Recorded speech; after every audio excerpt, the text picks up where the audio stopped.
था Gauss theorem के बारे में। आज हम कुछ एप्लीकेशंस करने जा रहे हैं गॉस थ्योरम की, जो कि एग्जाम सेशन के लिए बहुत ज़्यादा इम्पॉर्टेंट हैं। जो एप्लीकेशंस हैं वो 4 एप्लीकेशंस बनती है, that is electric field due to infinite long straight uniformly charged wire, electric field due to thin infinite plane sheet of charge, third one is electric field due to uniformly charge spherical shell, और last is electric field due to non conducting charge solid sphere. So one by one करके अपन discuss करने जाएंगे। तो जो इसकी पहली application है that is electric field due to infinite long straight uniformly charge wire, इसको हम डिस्कस करने जाएंगे। इसमें क्योंकि एप्लीकेशन है गॉस थ्योरम की, तो गॉस थ्योरम का रिजल्ट मैं आपको एक बार रिपीट कर दूं जो हमने लास्ट वीडियो में किया था। दैट इज जो फ्लक्स था वो किसके बराबर था, E dot d S is equal to charge over epsilon naught. ये रिजल्ट हम यूज करके ही ये चारों एप्लीकेशंस करेंगे। तो स्टार्ट करते हैं। तो electric field due to infinite long straight uniformly charge wire, तो हम एक वायर लेंगे, स्ट्रेट वायर, चार्ज है ये, पॉजिटिव चार्ज मान लेते हैं। जैसे कि आपको पता होना चाहिए कि एक स्ट्रेट वायर की जो सिमेट्री होती है दैट इज सिलेंड्रिकल, तो हम यहाँ पे एक सिलेंड्रिकल सिमेट्री ड्रॉ करेंगे इसकी। मान लेते हैं सिलेंडर का जो सिलेंडर की लेंथ है दैट इज एल। तो इसके दो फेसेस हैं, एक ये वाले फेसेस हैं और दूसरे यहाँ पे। जो ये फेसेस होते हैं इनको बोला जाता है कर्व्ड सरफेसेस, और जो साइडों में जो होते हैं उन्हें बोला जाता है एजेस। तो हम फ्लक्स निकालेंगे कर्व्ड सरफेसेस पे भी और एजेस पे भी, फिर हम टोटल फ्लक्स फाइंड करेंगे।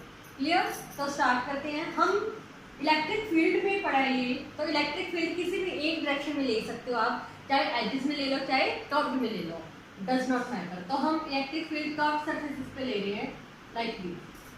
क्योंकि हमने फ्लक्स निकालना है दोनों सरफेसेस पे, तो फ्लक्स के लिए हमें एक स्मॉल पोर्शन चाहिए, तो हम स्मॉल पोर्शन एक कर्व सरफेस पे भी ले लेते हैं। एन कैप हमेशा सरफेस के परपेंडिकुलर होता है, और एक सरफेस हम एजेस पे भी ले लेते हैं, इसके भी एन कैप परपेंडिकुलर होता है। क्लियर? तो स्टार्ट करते हैं। सबसे पहले इलेक्ट्रिक फ्लक्स और कर्व सरफेसेस,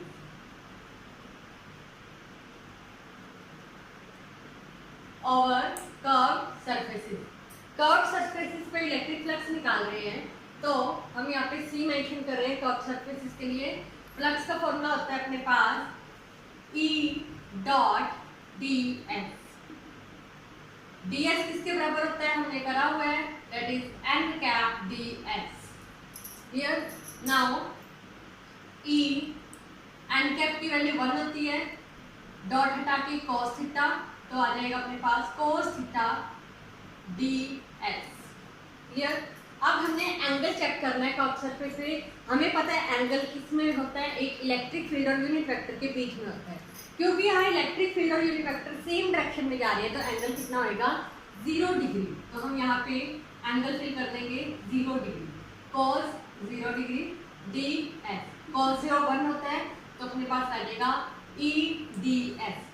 ई अगर मैं बाहर निकालूँ तो अंदर आ गया d S. D S is the surface integral. Surface integral integration करेंगे तो सिलेंडर का ये कितना होता है, 2 पाई आर एच। क्योंकि हमने लेंथ इसकी एल मानी है, तो ये बन जाएगा 2 पाई आर एल। ये मेरे पास फ्लक्स कहाँ पे आ गया, कर्व सरफेस पे आ गया। क्लियर?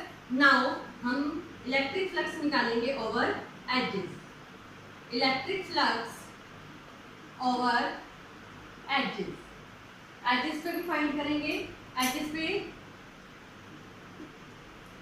कितना बनेगा, सेम वैसे E dot d s, E N cap d S. Clear? Now E N cap की वैल्यू 1, डॉट हटा के कॉस थीटा डी एस। अब एंगल कितना होगा इसके बीच में, electric field going upward, n cap इस तरह से, तो दोनों में कितना एंगल बन रहा है, 90 डिग्री का। तो हम यहाँ पे फिल कर देंगे cos 90। और cos 90 कितना होता है अपने पास 0, जिसके कारण फ्लक्स कितना बन गया 0। ठीक, अब हम टोटल फ्लक्स फाइंड करेंगे। तो टोटल फ्लक्स जो बनेगा अपने पास, total flux curve plus edges, दोनों का प्लस कर देंगे। कर्व का अपने पास आया था E into 2πRL plus edges का आया था 0, जिसके कारण अपने पास बन गया E into 2πRL total flux. अब हम यहाँ पे हमें पता है जो फ्लक्स होता है वो किसके बराबर होता है, चार्ज ओवर एप्सिलॉन नॉट के बराबर भी होता है।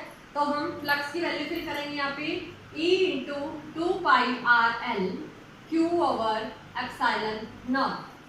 देखिए यहाँ पे एक स्ट्रेट वायर है, तो स्ट्रेट वायर के लिए चार्ज डेंसिटी कौन सी होती है, लीनियर चार्ज डेंसिटी, क्योंकि हमें पता है लीनियर चार्ज डेंसिटी जो होती है लैम्डा से रिप्रेजेंट होती है, that is charge over length. यहाँ से चार्ज की वैल्यू कितनी बन रही है, लैम्डा एल, जो हम यहाँ पे चार्ज की वैल्यू फिल कर देंगे तो अपने पास बन जाएगी E into 2πRL lambda L upon epsilon not. यहाँ से E कितना आ गया, lambda L over 2πRL epsilon not, L से एल कट, तो E कितना आ गया, lambda over 2πR epsilon naught. This is your result. तो ये इलेक्ट्रिक फील्ड आ गई हमारे पास यूनिफॉर्मली स्ट्रेट चार्ज वायर के कारण। क्लियर। अगर यहाँ से हम स्पेशल केस की बात करें तो जो लैम्डा है, अगर वो लैम्डा 0 से बड़ा है, 0 से बड़ा है तो इलेक्ट्रिक फील्ड क्या होती है, going outward.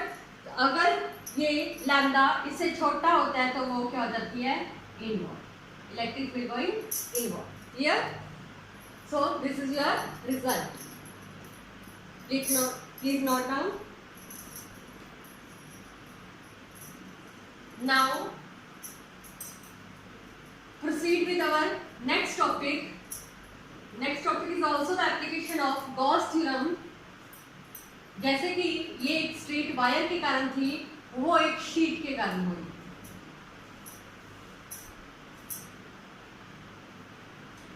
Topic is electric field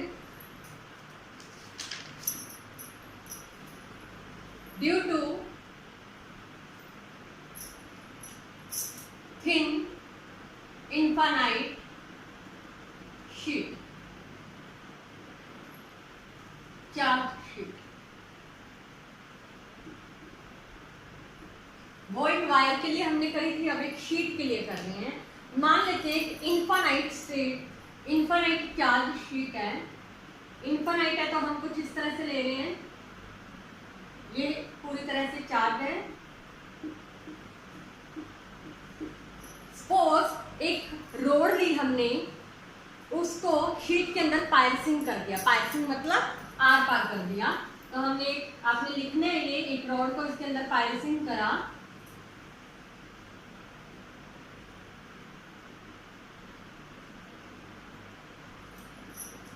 clear. Now जो रोड है उसकी लेंथ हम L मान रहे हैं। यहाँ पे भी इसके दो फेसेस बनेंगे, एक कर्व्ड फेसेस बन रहे हैं, एक एजेस बन रहे हैं। आप किसी भी एक डायरेक्शन में इलेक्ट्रिक फील्ड मेंशन कर देंगे। मान लेते हैं हम इलेक्ट्रिक फील्ड यहाँ पे एजेस पे ले रहे हैं, कुछ इस तरह से इलेक्ट्रिक फील्ड लग रही है। क्योंकि हमने दोनों में फ्लक्स निकालना है तो दोनों में हमें एक यूनिट वेक्टर लेना पड़ेगा, जिसके लिए स्मॉल सरफेस एरिया लेना पड़ेगा। अगर हम यहाँ पे स्मॉल सरफेस एरिया मान रहे हैं तो एन कैप इस डायरेक्शन में जाएगा, अगर हम यहाँ पे मान रहे हैं तो कर्व्ड सरफेस पे एन कैप इस तरफ जाएगा। तो कुछ उसी तरह से आर्टिकल है। तो सबसे पहले हम इलेक्ट्रिक फ्लक्स निकालेंगे, electric flux over edges, edges पे निकाल रहे हैं तो फ्लक्स का फॉर्मूला अपने पास होता है E dot d s. E dot d S को हम किस तरह से लिख सकते हैं, N cap d S, dot हटा के हम लिखेंगे यहाँ पे cos theta. Clear. N cap की वैल्यू 1 होती है, फिल कर देंगे। और थीटा कितना होएगा, क्योंकि हम एजिस पे निकाल रहे हैं, एजिस पे इलेक्ट्रिक फील्ड और एन कैप सेम डायरेक्शन में जा रहा है, सेम डायरेक्शन में होने के कारण इनमें जो एंगल बनेगा दैट इज 0 डिग्री। तो हम यहाँ पे फिल कर देंगे cos 0 डिग्री ds, और cos 0 की वैल्यू 1 होती है, 1 फिल करने से अपने पास यहाँ पे रह जाएगा ई डी एस। अगर मैं ई बाहर लेती हूँ, अंदर आ गया डी एस। डी एस एक स्मॉल सरफेस एरिया था, उसका इंटीग्रेशन कर दिया तो that is total surface area S बन जाएगा। क्लियर? ये हमारे पास फ्लक्स कहाँ पे आ गया? At this point. सिमिलरली हम इलेक्ट्रिक फ्लक्स निकालेंगे कर्व सरफेसेस पे। Electric flux over curve surfaces, same वैसे ही E dot d S, dot हटा के डी एस को हम लिख सकते हैं N cap d S, dot हटा के कॉस थीटा, एन कैप की वैल्यू 1। यहाँ पे थीटा कितना होएगा? यहाँ पे थीटा अगर देखा जाए ई और एन के बीच में कितना एंगल बन रहा है? ई इस डायरेक्शन में जा रहा है, एन ऊपर जा रहा है, तो दोनों में कितना एंगल बन रहा है? 90 डिग्री का। तो यहाँ पे फिल कर देंगे हम 90 डिग्री। 90 डिग्री फिल करने से अपने पास cos 90 की जो वैल्यू होती है वो होती है 0। तो अपने पास यहाँ पे 0 फिल करने से जो सरफेस फ्लक्स आएगा दैट इज 0। क्लियर? अब हम यहाँ पे फिर से टोटल फ्लक्स निकाल लेंगे। टोटल फ्लक्स कितना बनेगा? कर्व प्लस एजेस, क्योंकि कर्व 0 था, 0 प्लस एजेस करेंगे तो अपने पास सिर्फ रह जाएगा ई एस। टोटल फ्लक्स अपने पास कितना आ गया? E S. बट जो फ्लक्स होता है वो किसके बराबर होता है? चार्ज ओवर एप्सिलॉन नॉट के बराबर। तो जो फ्लक्स की वैल्यू हम भर देंगे ई एस चार्ज। अब यहाँ पे चार्ज क्या लेंगे? क्योंकि वहां पे एक थिन वायर थी, एक स्ट्रेट वायर थी, तो हमने लीनियर चार्ज डेंसिटी ली। यहाँ पे एक 2 डायमेंशन में सरफेस है, तो यहाँ पे अपन सरफेस चार्ज डेंसिटी लेंगे। सरफेस चार्ज डेंसिटी सिग्मा से रिप्रेजेंट होती है, वो किसके बराबर होती है? Charge over surface area. यहाँ से चार्ज की वैल्यू अगर निकालें तो कितनी बनती है? Sigma S. क्लियर? यहाँ पे अगर फिल कर दूं मैं sigma S over epsilon naught, S से एस कट रहा है तो ई कितना आ गया अपने पास? Sigma over epsilon naught. This is your result. Clear? ये इलेक्ट्रिक फील्ड हमने इंटेंसिटी हमने किसके लिए निकाली है? एक इनफाइनाइट चार्ज शीट के कारण निकाली है। कितनी आई? Sigma by epsilon not.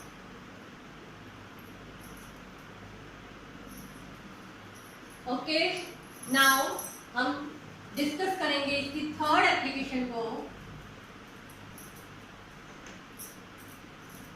अभी हमने डिस्कस करा एक चार्ज शीट के कारण और एक चार्ज स्ट्रेट वायर के कारण। अब 2 आर्टिकल बनेंगे, एक शेल के कारण, एक स्फीयर के कारण। उनको डिस्कस करेंगे। टॉपिक क्या है? Electric field due to charge spherical shell. और इससे अगला जो आर्टिकल आएगा वो स्फीयर। मैं आपको पहले डिफरेंस बता दूं शेल और स्फीयर में। जो शेल होता है और स्फीयर, शेल अंदर से खाली होता है, स्फीयर अंदर से भरा होता है। क्लियर? जैसे 2 बॉल्स होती हैं, एक होती है बॉल जो अंदर से होलो होती है, क्योंकि इसको होलो होने के कारण इसको इस आर्टिकल से नाम से भी जाना जाता है electric field due to charge spherical hollow sphere भी बोला जाता है। होलो स्फीयर और shell is the same thing. और अगर आपको सॉलिड स्फीयर की बात करें, वो अंदर से भरा होता है, अंदर से उसके अंदर चार्ज होता है और इसके अंदर चार्ज 0 होता है। ये डिफरेंस आप पहले से ही माइंड में रखना। अब इस आर्टिकल को हम स्टार्ट करने जा रहे हैं। क्लियर? क्योंकि जो अपना आर्टिकल है वो शेल के कारण है, मीन्स अंदर से जो खाली है उसके कारण है। हम एक शेल कंसीडर करते हैं। क्लियर? इस शेल की हम यहाँ पे चार्ज मानते हैं क्यों? शेल का जो रेडियस मान रहे हैं हम आर। हमने इसके 3 केसेस पे इलेक्ट्रिक फील्ड निकालनी है। एक शेल के बाहर आउटसाइड, एक इनसाइड और एक ऑन द सरफेस। 3 केसेस जाएंगे, एक आउटसाइड, एक ऑन द सरफेस और एक इनसाइड। तीनों केसेस में 1 बाय 1 करके इलेक्ट्रिक फील्ड फाइंड कर रहे हैं। तो सबसे पहले हम अगर आउटसाइड के लिए निकालते हैं, अगर हम आउटसाइड द शेल फाइंड कर रहे हैं तो हम एक आउटसाइड में एक गशियन सरफेस ड्रॉ करेंगे। क्लियर। गॉसियन सरफेस ड्रॉ करके, क्योंकि हमें पता है जो अपने पास गॉसियन अप्लाई होती है वो स्मॉल एरिया के लिए अप्लाई होती है, तो हम यहाँ पे एक स्मॉल सरफेस एरिया ले लेंगे ds। Electric field going outward, क्योंकि ये पॉजिटिव चार्ज है, पॉजिटिव चार्ज से हमेशा फील्ड बाहर की तरफ जाती है। क्योंकि सरफेस के हमेशा परपेंडिकुलर में एक एन कैप लेते हैं, तो यहाँ पे भी हमने एक n cap unit vector consider कर लिया। इसका रेडियस हम कैपिटल आर में मान लेते हैं R. Clear. Now we will start outside the shell. हम उसी तरह से गॉस थ्योरम अप्लाई करेंगे यहाँ पे। According to Gauss theorem, Gauss theorem के अकॉर्डिंग क्या होता है, phi is equal to E dot d s, यही होता है, is equal to charge over epsilon naught होता है। क्लियर। तीनों आपस में बराबर होते हैं, तो हम ये दो केस मान रहे हैं। अब देखो यहाँ पे फिर उसी तरह से ओपन करेंगे, ई डी एस को हम लिख सकते हैं N cap d S. Clear.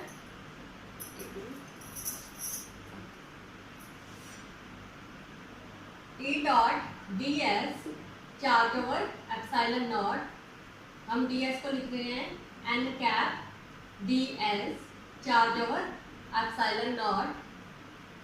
Dot हटा के हम cos थीटा लिखते हैं और एन कैप की वैल्यू 1 होती है। क्लियर।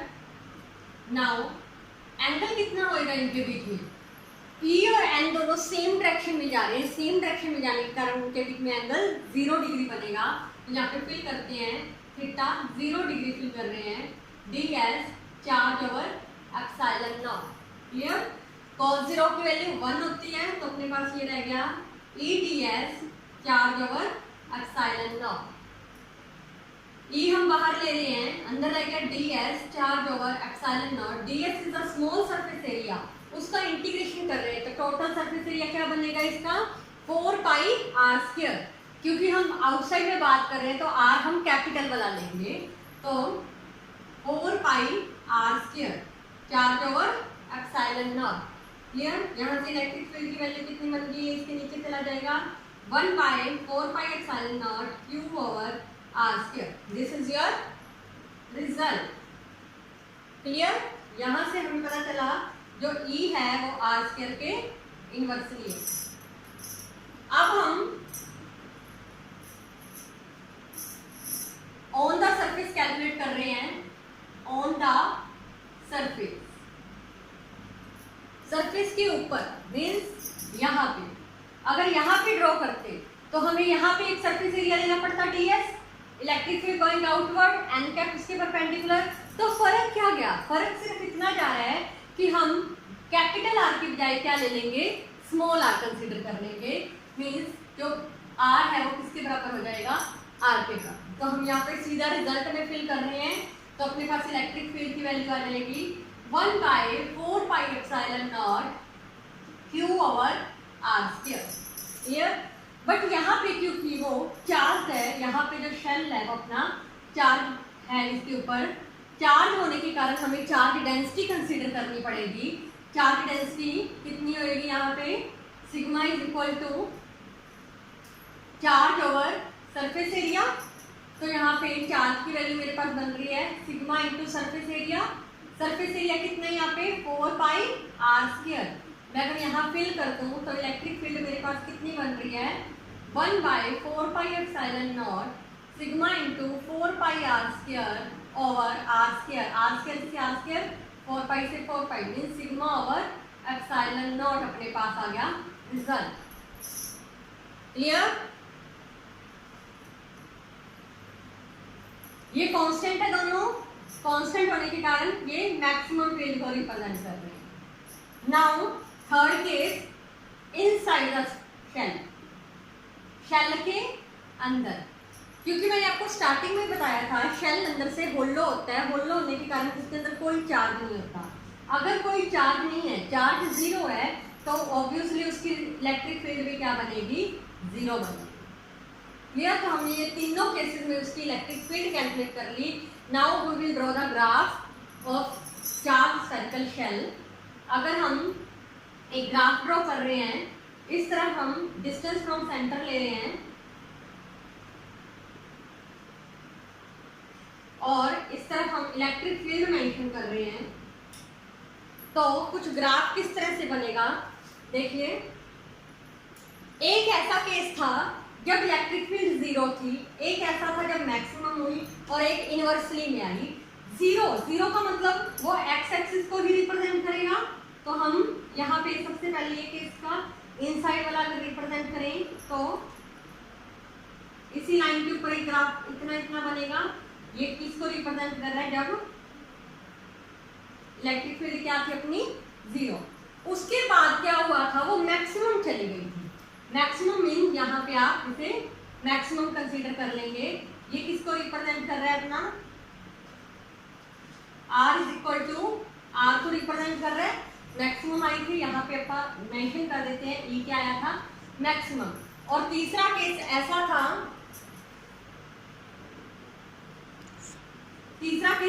जब वो इनवर्सली में आया। इनवर्सली का ग्राफ हमें पता है किस तरह से होता है, कुछ इस तरह से होता है। ये E inversely proportional to R square. Clear, हमने तीनों फील्ड को एक ग्राफ के अंदर रिप्रेजेंट करा, तो अपने पास ये एक ग्राफ किसके लिए आया, स्फेरिकल शेल के कारण। Clear, this is very important topic. Now जिस तरह से हमने स्फेरिकल शेल के बारे में करा, अब हम सॉलिड स्फीयर के बारे में बात करेंगे।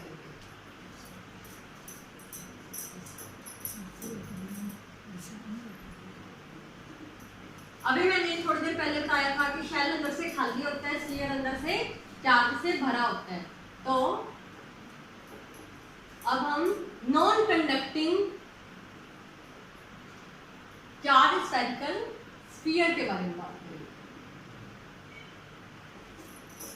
तो पहले के माइंड में रखना कि स्फीयर अंदर से भी भरा होता है, इसके अंदर चार्ज होएगा तो इलेक्ट्रिक फील्ड जीरो नहीं होगी। तो हम एक स्फीयर मान रहे हैं,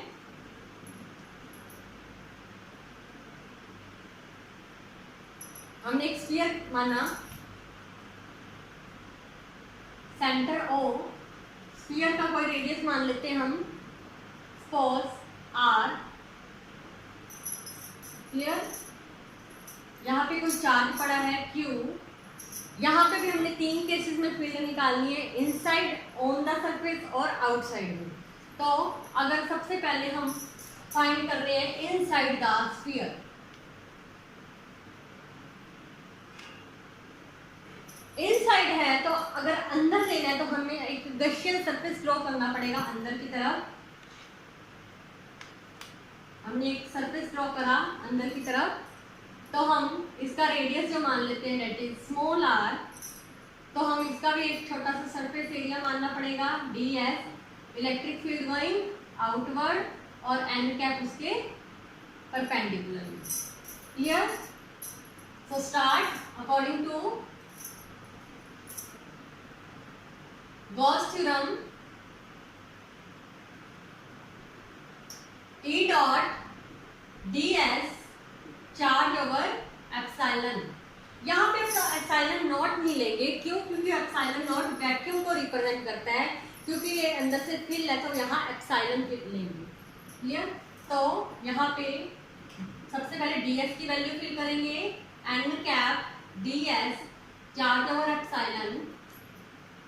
एन कैप की वैल्यू 1 होती है और डॉट हटा के cos theta charge over epsilon cos theta. Theta कितना होएगा, E और N इज सेम डायरेक्शन में जा रहे हैं तो एंगल कितना बनेगा 0 डिग्री। तो यहाँ पे cos 0 फिल कर देंगे, ds charge over epsilon. cos 0 की वैल्यू 1 होती है तो यहाँ पे अपने पास आ जाएगा E ds charge over epsilon. E going outward, ds charge over epsilon. Clear, ds कितना होएगा, यहाँ पे सरफेस एरिया फिल कर देंगे 4 पाई r स्क्वायर, क्योंकि अंदर ले रहे हैं तो हम स्मॉल r लेंगे। यहाँ पे 4 पाई r square charge over epsilon. यहाँ से E की वैल्यू मेरे पास आ गई 1 by 4 pi epsilon r square into charge. Clear. अब क्योंकि ये 3D में होता है, 3D में होने के कारण यहाँ पे वॉल्यूम चार्ज डेंसिटी कंसीडर होगी। वॉल्यूम चार्ज डेंसिटी हम रो से रिप्रेजेंट करते हैं। रो किसके बराबर होता है? Charge over volume. Means volume कितना होता है यहाँ पे? 4/3 पाई आर क्यूब। यहाँ से चार्ज की वैल्यू अगर निकालने तो कितनी बढ़ेगी? Rho into 4/3 pi are cube. ये हम यहाँ पे फिल कर देंगे तो अपने पास E कितना आ जाएगा? Rho into 4/3 pi are cube, नीचे पड़ा था अपने पास 4 pi epsilon are square. 4 pi से 4 पाई कट रहा है, एक आर ऊपर आ जाएगा तो कितना आ गया अपने पास? Sigma rho R upon epsilon, नीचे 3 भी पड़ा है। तो ये अपने पास इलेक्ट्रिक फील्ड बन गई। कहाँ पे? Inside the surface. क्लियर। ये इनसाइड द सरफेस पे अपने पास इलेक्ट्रिक फील्ड आ गई। अब हम ऑन द स्फीयर निकालेंगे। On the sphere second case है, स्फीयर के ऊपर। फर्क क्या जाएगा? अगर स्फीयर के ऊपर ले रहे हैं तो हमें एक स्मॉल एरिया यहाँ कंसीडर करना पड़ेगा, तो सिर्फ एक आर का फर्क है। यहाँ पे हमने स्मॉल आर लिया था, वहां पे हम कैपिटल आर ले रहे हैं। तो आर किसके बराबर हो जाएगा? यहाँ पे आर के बराबर। तो फिल कर देंगे इसके अंदर। इलेक्ट्रिक फील्ड जो बन जाएंगे अपने पास sigma rho R upon 3 epsilon. ये आपका रिजल्ट बन जाएगा on the sphere. Now we will discuss about outside the sphere. Outside the sphere. Sphere के ऊपर क्या होगा? हम यहाँ पे एक और डायग्राम ड्रॉ कर रहे हैं स्फीयर के ऊपर के लिए। हमने जो स्फीयर माना था उसका हमने रेडियस कितना माना था? आर। अब आउटसाइड है तो आउटसाइड में एक गॉसियन सरफेस ड्रॉ करना पड़ेगा हमें। यहाँ पे हम इसे आर डैश से रिप्रेजेंट कर लेते हैं। क्लियर। यहाँ पे हम एक स्मॉल एरिया ds ले लेते हैं और एक यूनिट वेक्टर n कैप ले लेते हैं। फिर से वही रिपीट करेंगे according to Gauss theorem.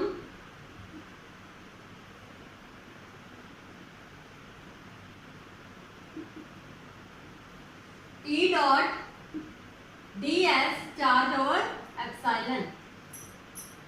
ds की वैल्यू फिल कर देंगे n cap ds charge over epsilon.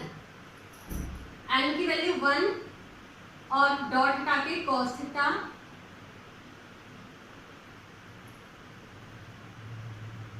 ds cos theta ds charge over epsilon. Theta कितना आएगा? यहाँ से फिर से सेम डायरेक्शन में है तो 0 degree, ds charge over epsilon. cos 0 1 होता है और E अगर मैं बाहर निकाल लूं ds charge over epsilon. Clear.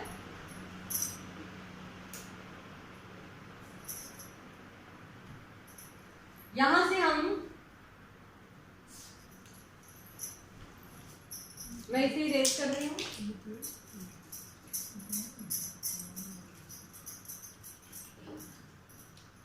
यहां से हम E की अगर वैल्यू लें तो कितनी बन रही है? पहले ds की वैल्यू फिल करेंगे। कितनी आ रही है यहाँ पे? 4 पाई आर स्क्वायर, क्योंकि आर डैश माना है मैंने तो आर डैश की स्क्वायर चार्ज ओवर एप्सिलॉन। तो इलेक्ट्रिक फील्ड आ गई मेरे पास 1/4 pi epsilon r dash square into charge. तो ये आपका बन गया रिजल्ट। यहां से भी हमें पता चल रहा है कि इलेक्ट्रिक फील्ड क्या आई? आर स्क्वायर के इनवर्सली। अब अगर इन दोनों में देखा जाए तो कौन सा मैक्सिमम जा रहा है? हमें पता है ये स्मॉल आ रहा है, ये कैपिटल आ रहा है, तो ये मैक्सिमम ये वाला जाएगा। क्लियर। तो हम इस केस में भी इसका एक ग्राफिकल रिप्रेजेंटेशन देंगे। हम एक ग्राफ ड्रॉ करते हैं एक्स एक्सिस और वाई एक्सिस के बीच में। इधर हम लेते हैं डिस्टेंस फ्रॉम सेंटर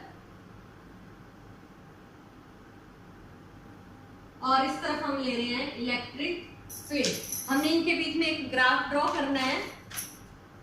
किस तरह से जाएगा देखिए। एक केस ऐसा है जिसमें ई और आर आपस में क्या है, डायरेक्टली प्रोपोर्शनल है। क्लियर? यहाँ पे क्या था, मैक्सिमम, और एक ऐसा था जब इनवर्सली। तो ग्राफ कुछ इस तरह से जाएगा, एक डायरेक्टली प्रोपोर्शनल के लिए means E directly proportional to r, फिर वो क्या गया, एक मैक्सिमम रिजल्ट लेके आया। मैक्सिमम यहाँ पे हम रिप्रेजेंट कर रहे हैं ई मैक्सिमम, यहाँ पे हमारा कुछ इस तरह से गया था ये, जब हमने r is equal to r mention करा था, और उसके बाद इनवर्सली में चला गया था ग्राफ, मींस कुछ like this, e inversely proportional to r square. Clear? ये आपका जो रिजल्ट है तीनों का, उसको कंबाइन करके हमने एक ग्राफिकल रिप्रेजेंटेशन दी है। क्लियर? तो ये किसके लिए हमने फाइंड करा, स्फेरिकल स्फीयर के कारण।